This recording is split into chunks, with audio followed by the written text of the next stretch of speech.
Alex. Welcome back to T&K Sports Talk. It's been a while. My name is Kevin. My name is Thomas. And we're going to be starting a new series here on T&K Sports Talk. Leading into the NFL season, we're just getting ready to get into training camp for all 32 teams. So what we're going to do is we are going to take 8 weeks leading into the first week of September, covering each division from each conference. We will go down each team, starting with the AFC North, that being the division with the Pittsburgh Steelers, the Cleveland Browns, the Baltimore Ravens, and the Cincinnati Bengals. Thomas, where do you sit on this division? I think it's one of the top divisions in the league when it comes to talent and potential, because you have, Baltimore, Cleveland, and Pittsburgh. You could argue all three should definitely make the playoffs this year. And then I don't think anybody's really expecting Cincinnati to make the playoffs, but they do have a lot of young potential if they can. They got Joe Burrow, some more weapons, and if he can stay healthy and really take that next step, who knows? You could have 4 teams with really good records all trying to make the playoffs in that same division. Yeah, definitely. Cincinnati, I feel like I would have more of an opinion on them if we had more of a sample size of Joe Burrow last year. Unfortunately, last year, Cincinnati's offensive line was completely, how do I put this lightly, paper mesh in front of their first overall pick. Now, they did sign a couple of offensive tackles to help with that, and that's why they went with Jamar Chase.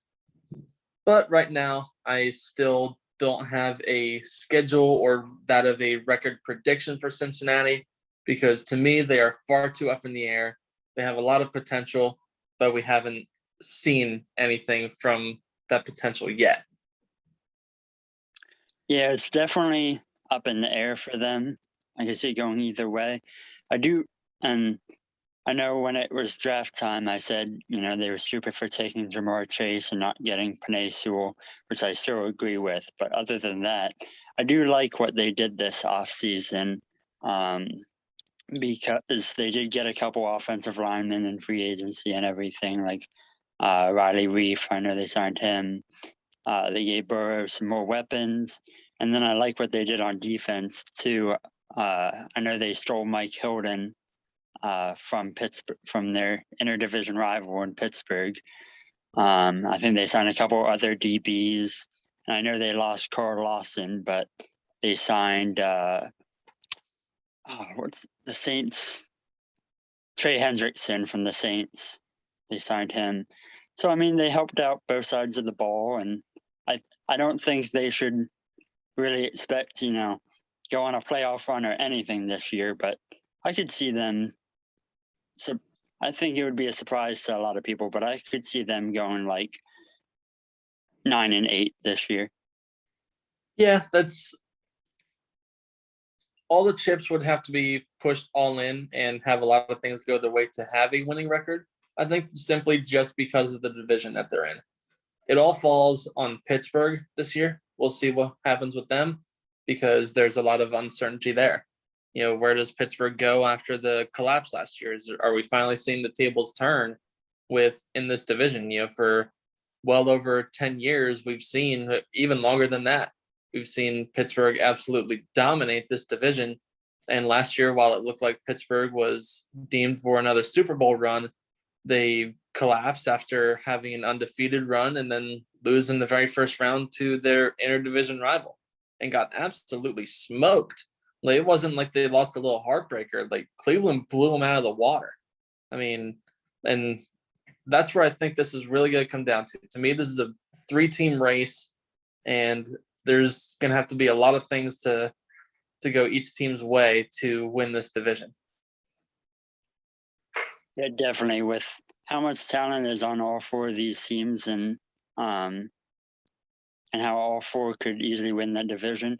If one of these teams, like early on in the season, gets hit hard with injuries, like quarterback goes down, or star player on either side, I think they're pretty much going to be done, because the other 3 teams are just good enough, too good to take opportunity of that and throw them out of the water.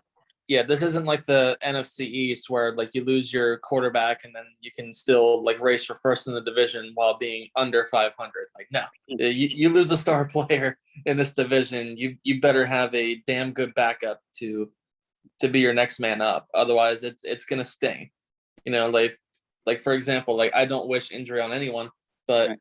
Hypothetically, like if Cincinnati would lose that of a Jamar Chase, you cannot go forward with Tyler Boyd and Higgins being your 1 and 2 like last year, because that is why Cincinnati was so bad, is they didn't have a big time weapon. That's why they took Jamar Chase.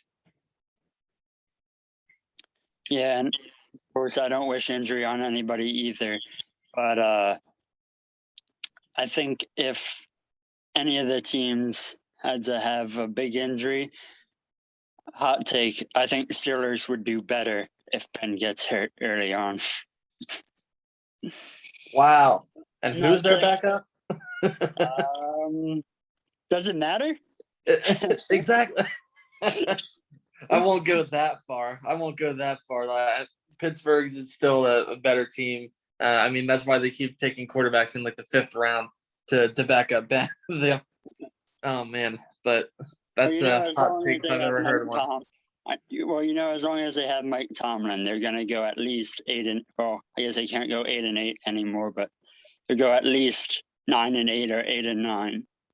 Yeah, I see what you're saying there, but I wouldn't go as far as saying Pittsburgh would be better off without Ben. I mean, he is still one of the main reasons why they went on that undefeated streak.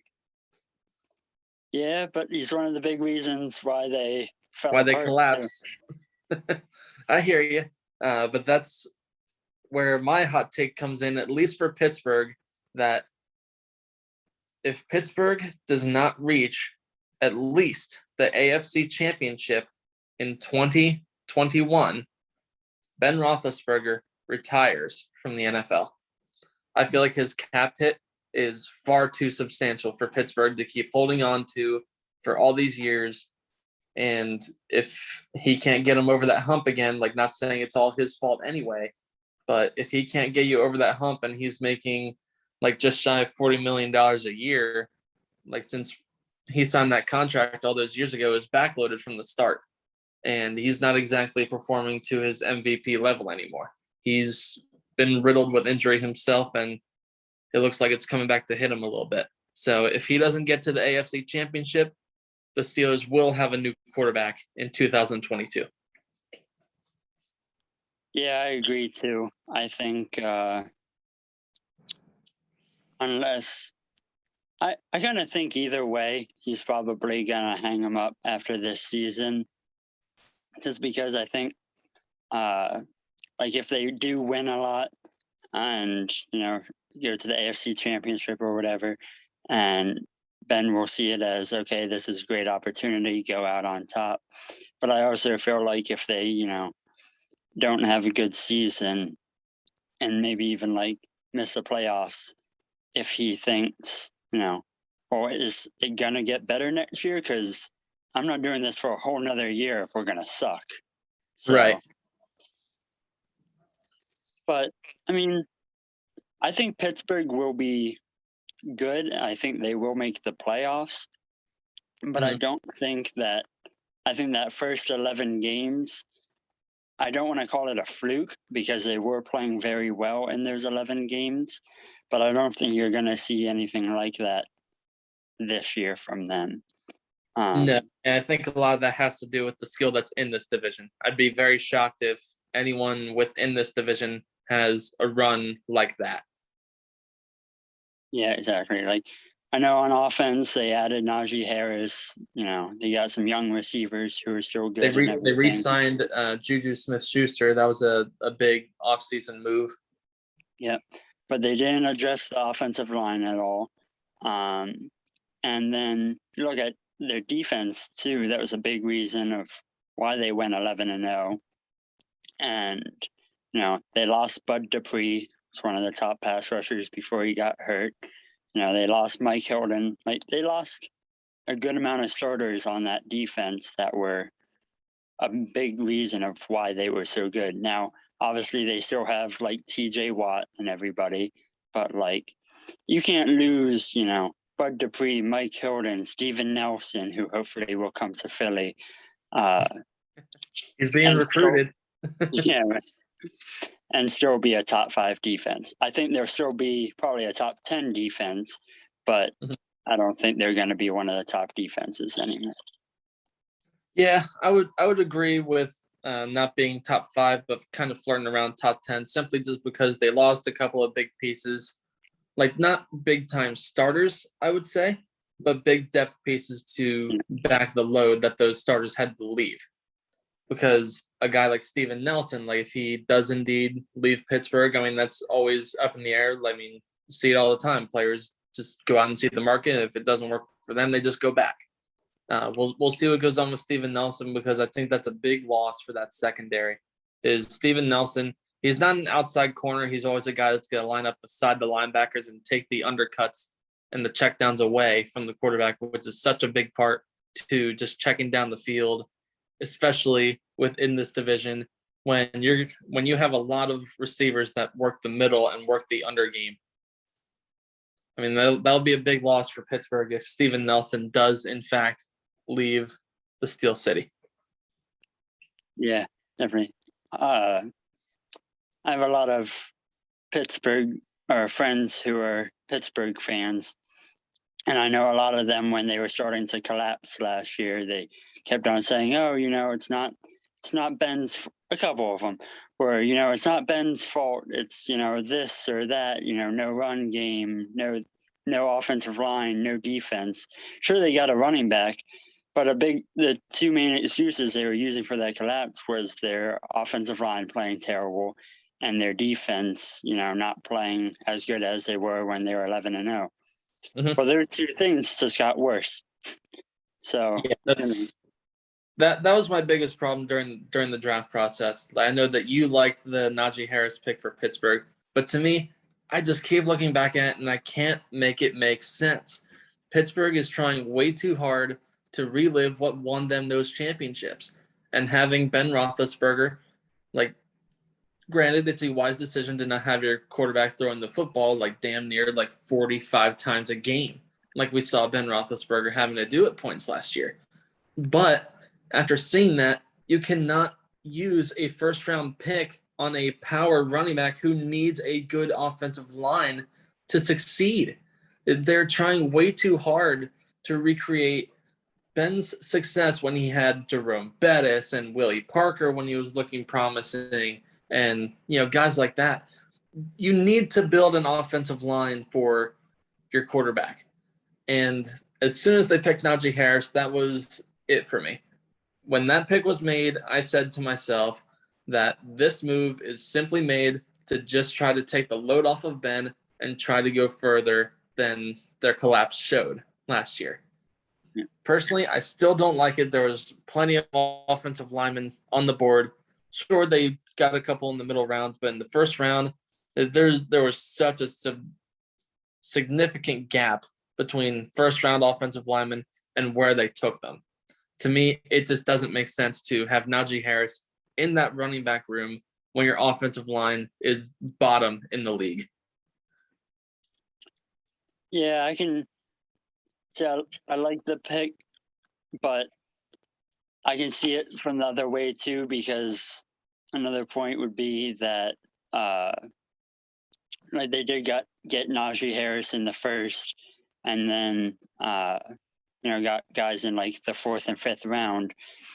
Well, those guys in the 4th and 5th round can't really start for you, and obviously the first round will.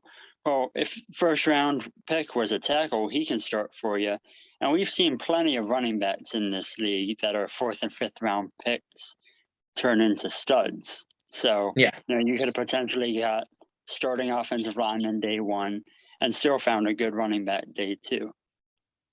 Yeah, I gotcha.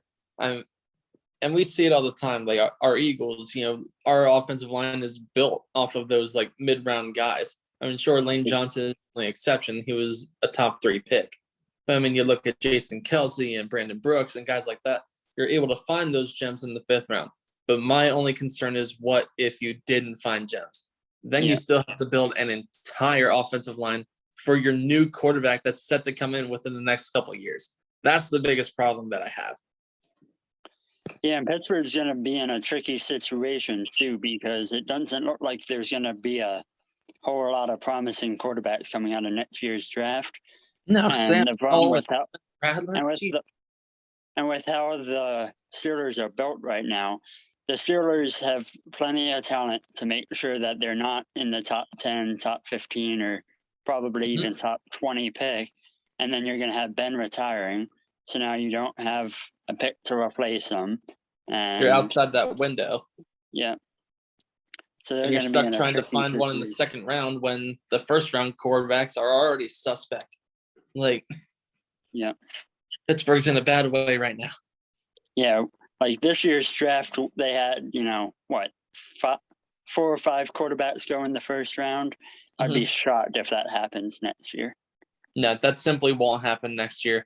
I mean, whether it's Howell, Radler, and I forget the other guy's name, but he's kind of emerging in preseason college football rankings. But all 3 of those guys are not going to go in the first round. There's going to be plenty of teams that put other needs first before project quarterbacks, because, I mean, I'm not saying that this school is bad for quarterbacks or anything, because you can't place one bad quarterback on an entire program. But teams are seeing how North Carolina produced Mitchell Trubisky. They are not going to want any piece of another North Carolina quarterback being another freaking scrub, and then they're stuck with him for 4 years. Yeah, definitely. Speaking of quarterbacks, though, there's another quarterback in the division that still has not gotten his money, and I don't fully understand why. I personally don't like him, but he is a very talented player. And what are your thoughts why Lamar Jackson has not been paid yet? My only thing to why Lamar Jackson probably wasn't paid yet is because they were trying their hand at Julio Jones, because it was widely put out throughout the league that Julio in Baltimore made way too much sense. It's a match made in heaven. You have the speed threat in Lamar Jackson, and if he can hurl it up there to Julio Jones, then you have no issues.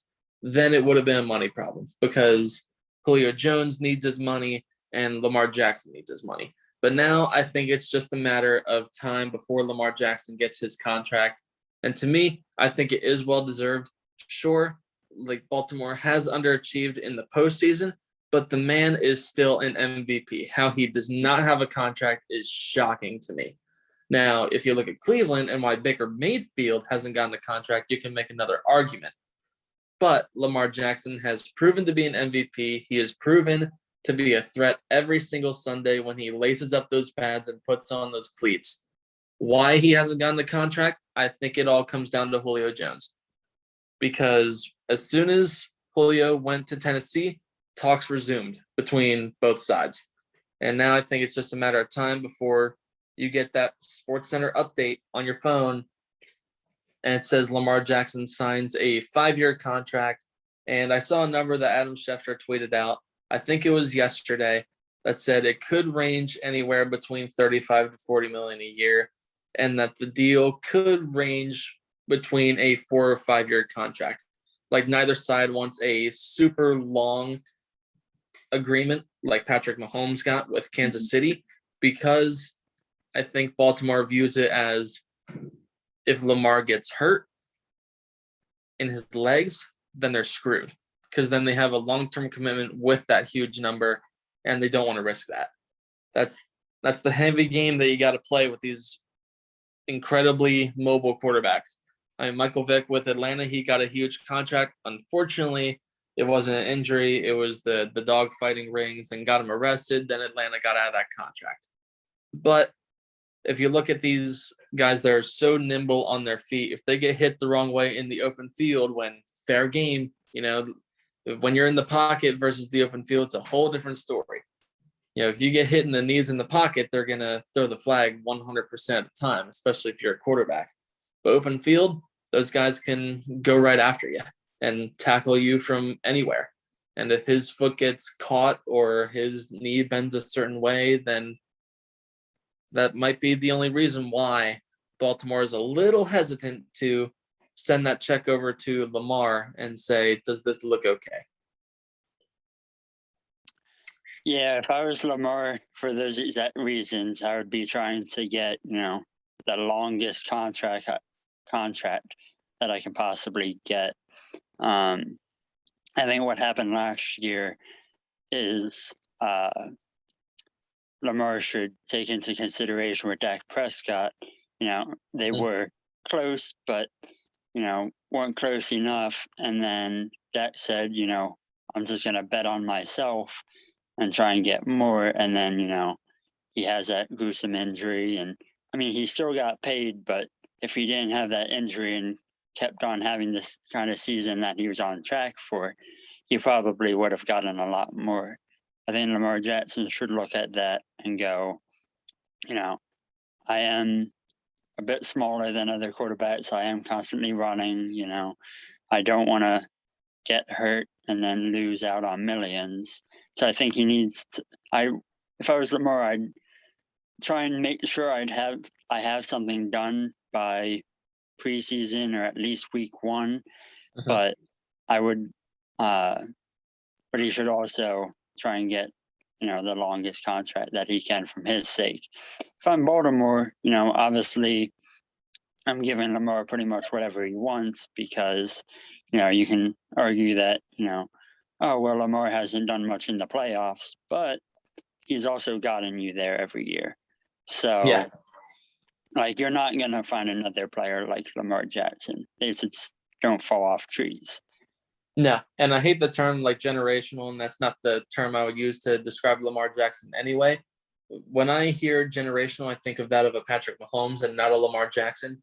But one thing that I always loved about Lamar Jackson is that while, the memes always say oh, he's a running back, and that's what all the haters will say and everything. I never understood that. I mean, he was one of my favorite quarterbacks coming out of college anyway, coming out of Louisville. He was just intriguing to me because while he had all that speed and while his arm was a little bit of a concern and still kind of is, can't really push the ball so far down the field as maybe some would like, he always protects himself. He is that nimble on his feet. He racks up that many yards on the ground every single year, yet he does not miss time. He is so smart with his body. He is so smart with his legs. I'm just saying it is smart for Baltimore to not bet on a long-term contract because of that can always happen. Because we saw it with Dak Prescott. Dak's injury came when he was outside the pocket. He got tied up, his foot got caught under, and his ankle snapped, unfortunately. And that's probably the only thing that Baltimore is looking at right now. If it wasn't for Dak's injury, I feel like Lamar Jackson would have had a contract last year. But when that happened, Baltimore pumped the brakes a little bit. They're like, this is what can happen to quarterbacks that run. Sure, Lamar Jackson is an MVP, he's a dynamic player, but what if that happens? And Lamar Jackson is heavily responsible for his feet. That's his game. That's not Dak's game. He can overcome that. Lamar Jackson snaps his ankle, he's going to have to come back from that and still be that same player. And what if he's not? Yeah, I think if Lamar suffers, and I do love watching Lamar play, I think he is one of the funnest quarterback. I'm not saying he's one of the best, but he is at least one of the funnest, if not the funnest quarterback to watch, I think. It's the way he can move with the ball. And I would like his arm strength if his arm talent could get a little bit better. But I think to be fair with that too, is as Philly fans, we've dealt with it, with Carson Wentz, who's Carson Wentz really had to throw it to in his time in Philly? Alshon, not really in his prime, and an Aguilar. But if you look at Baltimore, who's the best guy that, Lamar's ever had to throw it to? A young rookie, Marquise Brown? or Yeah, who's a running one-trick team. pony, run straight, and I'll try to get it under you. Yeah. Yeah, I was hoping that I'm happy that Tennessee got Julio Jones, but I was kind of hoping too that Baltimore would get him, to see what Lamar could actually do with an all-star or a Pro Bowl caliber wide receiver like that. But I do think that most of his game is obviously with the run, and if he does have any significant injury, it's going to be extremely difficult for him to be the same player after that. And if he's not the same player, but running the ball wise after an injury, hopefully he doesn't get injured, but he's definitely going to have to work on that arm strength to help overcome that.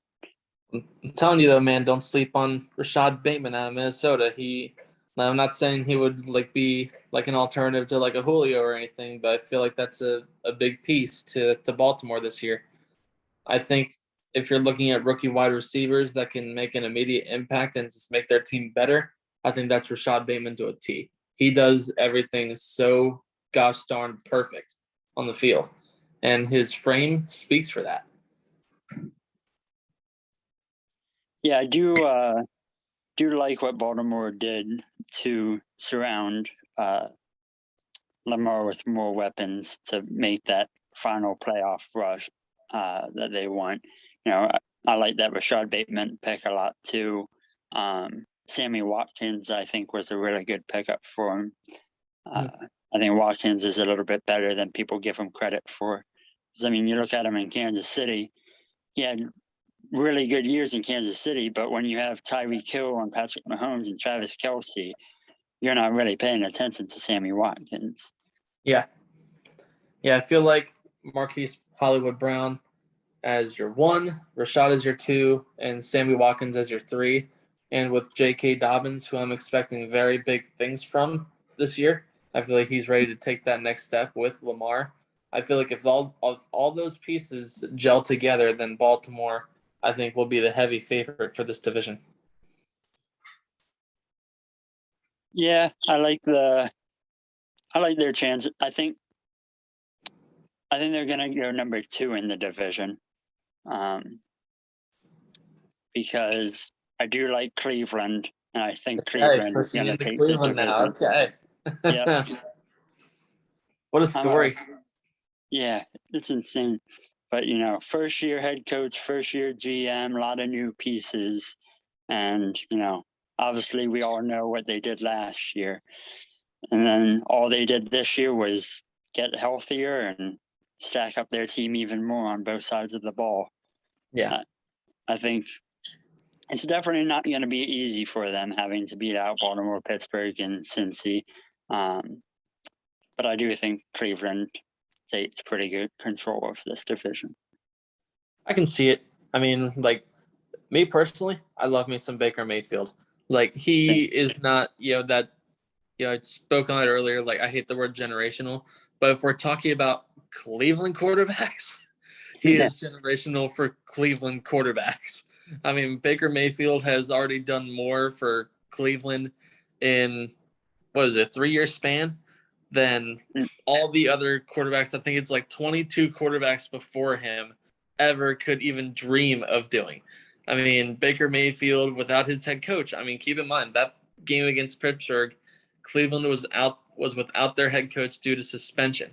So he did that to Pittsburgh without a head coach and was this close to beating Patrick Mahomes and the Kansas City Chiefs. Juju Smith-Schuster before that game against Cleveland in the playoffs said, the Browns is still the Browns. Well, not anymore. Cleveland is now here to stay. At this point, the only thing that could set Cleveland back is Baker Mayfield himself. And I don't think he's going to collapse. I think he's arrived. I think Cleveland took a huge chance by taking Baker Mayfield. In the end, it completely worked out. If you would do a redraft, I feel like, they would still pick Baker Mayfield number 1, but Josh Allen would be a damn close number 2. But in the end, they still took a huge chance when a lot of people felt like they should have taken Sam Darnold. And look how And well they that. did do that. Yeah. I mean, Cleveland would still, the Browns would still be the Browns if they picked Sam Darnold to lead the team, because, we saw in New York, Sam Darnold wasn't prepared to be the savior of a franchise. Clearly, Baker was, and he still is. He's leading the Browns to great things. He already has. And I feel like for Cleveland to make that next step is to take this division. Like you said, it won't be easy, but Cleveland has that ability, and they did all of that last year without Odell Beckham for the majority of the year. I mean, you have Baker Mayfield, Odell Beckham, Jarvis Landry, one of the best running backs in the league in Nick Chubb, and I think personally the best backup running back in the league, Kareem Hunt. Like, man, the Cleveland is loaded on offense, and on defense they're stingy, dude. They'll make you hurt. And they took one of my favorite corners coming out of the class, out of Northwestern, Greg Newsome, and they took the amazing linebacker out of Notre Dame, JOK. I mean, Cleveland is doing some great things. I mean, for so many years they were, people would watch them on the NFL draft. Like, how are they going to mess this up? Like, are they going to take the 10th best, corner on the board? Like, no. Cleveland has made the right picks over the past 3-4 years, and they're ready to compete. Not saying they'll compete for the AFC, because you still have to overcome Kansas City, and now who knows with Tennessee now that they have Julio Jones, and plenty of other threats out there, and some from even within the division. But my hot take is that the Cleveland Browns will win another playoff game this year. Yeah, I agree with that too. I definitely think that I'm going to make another hot. Never mind. No, I was going to make a hot take of they're going to take the number 1 seed, but I'm sorry, Kansas City's too good. Too good. Kansas City for the next 5 to 10 years is it's gonna be the Patriots of the AFC, over what was the past 20 years with Tom Brady, where it's if you take the number 1 seed from them, you better win the freaking Super Bowl. Otherwise it's a waste. Absolutely. I do like their chances there this year. I'm not going to say, the Browns are going to win the championship or anything, but I don't think, they're very far off at all, because like you said, so many weapons on that offense. Baker Mayfield and Stefanski, it's their, they only want basically less than a year together because of all the COVID protocols and stuff. So now they're actually getting to, learn each other. They're getting a healthy Odell back. I know their O-line is pretty solid, good tight ends, good receivers. And the only thing with them last year, which it wasn't bad, but, their defense wasn't necessarily winning them games, I won't say. But they could easily do that this year because, they got Denzel Ward back there in the secondary. They added good rookies, like you said, Newsome and JOK. And then they're getting a couple rookies from last year back too. I know that rookie from LSU that they took last year was hurt all year. Forgetting his name. But they're getting him back. I know Greedy Williams missed some time. They're going to be getting him back. And then up front, you still have Myles Garrett. You add Jadeveon Clowney. And I think they signed Sheldon. They signed Sheldon Richardson. Yeah. Yep. So they signed him. So, I mean, top to bottom, that roster is looking pretty good.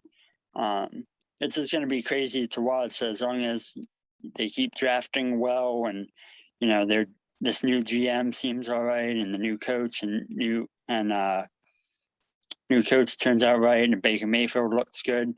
We grew up looking at the Browns like, they're the Browns. Let's see if they can even get 1 win this year. Mm-hmm.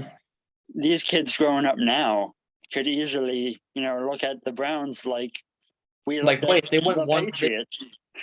Wait, they only won 1 game in 2 years at one point. What? Yeah.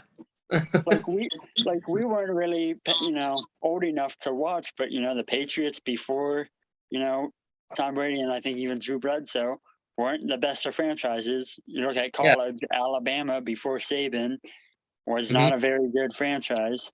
Who knows? Maybe we're looking at the Browns like that. The Browns before Stefanski. Yeah. I mean, the Cleveland, Hugh Jackson and the Cleveland Browns, and all the previous coaches and quarterbacks before that. I mean, who knows? Somewhere down the line, if Cleveland turns into that team of destiny and like wins the Super Bowl one day, like personally, like I know like they don't really do them anymore, but ESPN needs to revive their 30 for 30 series and do one on just the entire history on the freaking Cleveland Browns.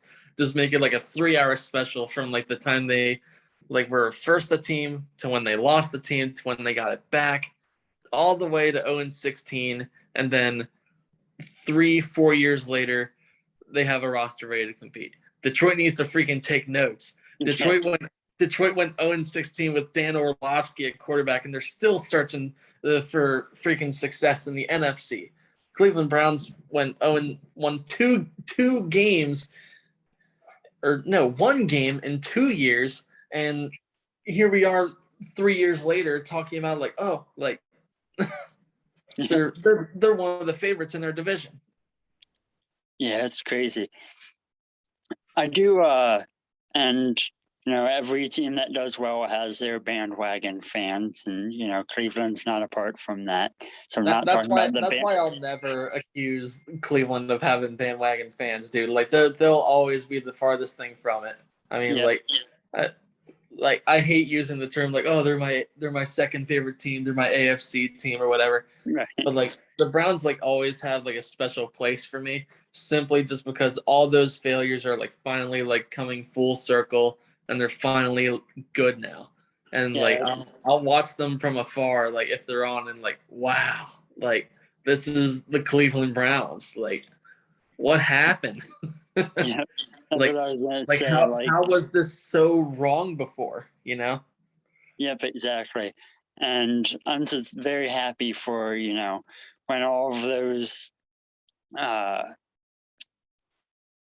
years of we're gonna their fans just not even worrying about winning a game, but pretty much let's make sure we get the number one pick so we can try and turn this thing around. I feel good for all, but even all those years when you would have to watch a Browns game on like Thursday Night Football or something, you look at that stadium, there'd still be a ton of fans in that stadium. Oh my Some with bags over their heads and stuff, Mhm. but that dog pound would go insane. So I feel so good for them that now they actually have a product out on that field that they can be proud of, and they can take those paper bags off of their head, and they can go and buy an Odell or Baker jersey and actually hope for the Super Bowl. So Yeah. I'm definitely rooting for. They're my favorite, I think, in that division, but I'm also hoping, taking full bias, I am hoping that they take the division too, because their fans I deserve hear it. you. Yeah. But if there's one team that is like me personally, I don't like the word deserve. You got to work for everything you got. I don't like that word as it is. No one deserves anything. You gotta work your ass off for everything that you got. Right. And that's exactly what the Cleveland Browns did. I mean, Yep. they went from chasing number one picks to now they're chasing first in the division. They're chasing for first in the AFC. If they're lucky, we'll see. But I mean, Cleveland Browns, what a story. But to wrap up the episode, preseason rankings, what is your hot take for the division standings? All right, division standings, I'm going. So Cleveland is number one, and they're going to finish with a record of, let's see, got to remember the 17 games now. I know. It was so easy for so many years, like 10-6 and 9-7. I'm saying the Browns go 13-4 this season. Okay. Number one. I'm saying Baltimore is number two. They go 12-5. No, actually, I'm going to say they go the same, 13-4, but Cleveland has the tiebreaker. Pittsburgh, I think, is going to take number three, be 10-7. And then I'm going Cincinnati number 4. You're gonna surprise some people as long as Burrow stays healthy, 9-8. All right, I hear you. Wouldn't that be something for all 4 teams in that division to finish over 500 like that? But I would like to see that of the last division for that to happen in. I would like to see that. We'll have to come back next week and with that stat find out the last division to have that happen, because I mean it could very well happen with this division. Yep. I think Cincinnati is the biggest team to probably not, let that happen. But yeah, hey, 9-8. If they played in Philadelphia, they'd win the division with 9-8. I mean, but my division ranks, I am going to go Baltimore wins the division with a 12-5 record. Cleveland, a close second with an 11-6, simply just because I feel like it could come down to those 2 teams right there, and that's what sets them apart, is that one loss between the teams, and that's where they sit. Pittsburgh, I'm going to go, much like you, I'll go 10-7 with them. I feel like they can win a lot of games with the roster that they've got, but I feel like they can lose a lot of games with the roster that they got.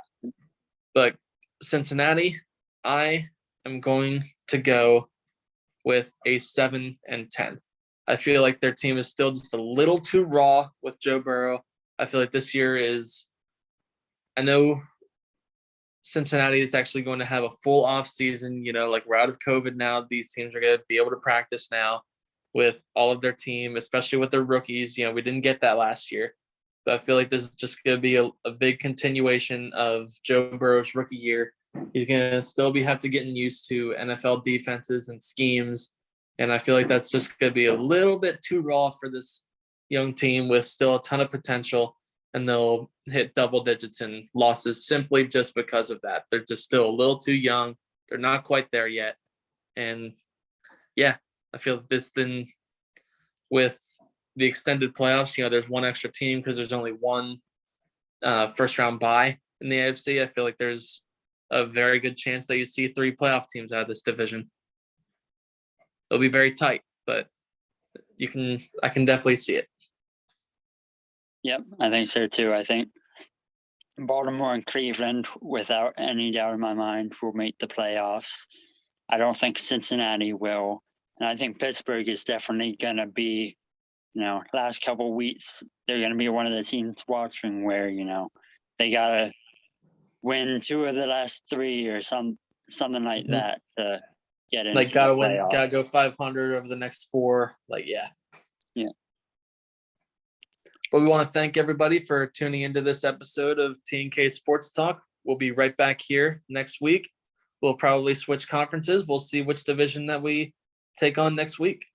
But until then, everyone have a good rest of their week, a good weekend, and we will see you back here next time. Thanks for watching, and as always, go Birds.